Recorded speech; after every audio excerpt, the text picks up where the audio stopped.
Өдрийн мэнд төрхий өнөөдрийнхөө бичлэгээр бүгдээрээ нөгөө үг багцлж чийжилдэг аргаараа маш амархан байдлаар 20 үг чийжлэх болно. 10 үгээ мэдсэн байхад нөгөө 10 нь бол ерөөсөө бонус болоод ороод ирнэ гэсэн үг. За энэ нь ямар учиртай вэ гэхээр хэдүүлээ үгийн ихэнд орж байгаа Ч гэдэг энэ өгтөрийн талаар үзнэ. Энэ өгтөр нөхцөл нь болохоор тухайн үгэнд дахин эсвэл давтан гэсэн утга санааг нэмээд өгчдөг гэсэн үг.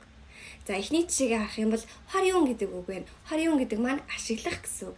За чхарьюун болохоор дахин ашиглах гэсэн утга санаатай. Солонгост амьдардаг хүмүүс маань бол мэдэх байх. Хогоо хаяхтай хүртэл хэдүүлээ чхарьюун гэж ялгадаг. Тэр нь дахин боловсруулах бүтээгдэхүүн гэж тусдаа ялгаад байна гэсэн. Дараагийнхаа жишээг харах юм бол гомсаа гэж шинжилгээ гэдэг үг байна те.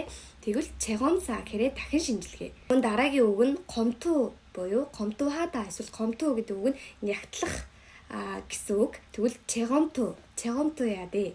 Иймэрхүү маягаар ярих юм бол дахин нягтлаж үзэх ёстой. Нягтлах.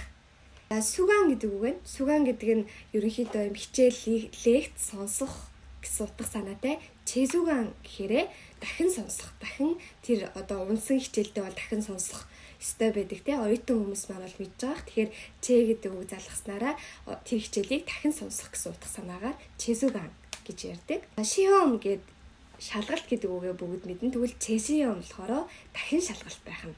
Тэгнүг гэдэг нь бүртгэл гэсэн үг. Тэгвэл чэдэгнүг гэхээр дахин бүртгэл болох нь. Дараагийн үг нь кеяг. Гэрээ гэсэн үг бүгд мэдэх бах. Тэгвэл чэгияг болохоор давтан гэрээ гэсэн үг.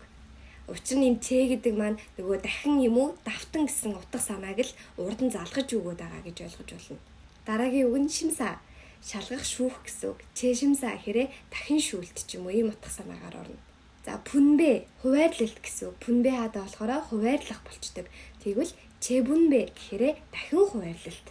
Пангсун гэхээр бүгд мэдэх бах те. Нэвтрүүлэг гэсэн үг. Чэбангсун гэхээр давтан нэвтрүүлэг.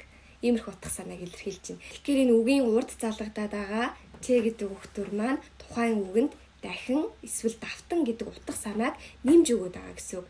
Тухайн үгээ л мэдж байгаа бол урд нь Ч залгачих юм бол энэ бол огт шинэ үг биш. Зүгээр дахин давтан гэсэн утга санаа нэмээд байгаа юм байна гэж ойлгоход болно. Тэгэхээр амархан байсан байх гэж бодож байна. Дараагийн бичлэгээр бүгдээрээ уулзъя.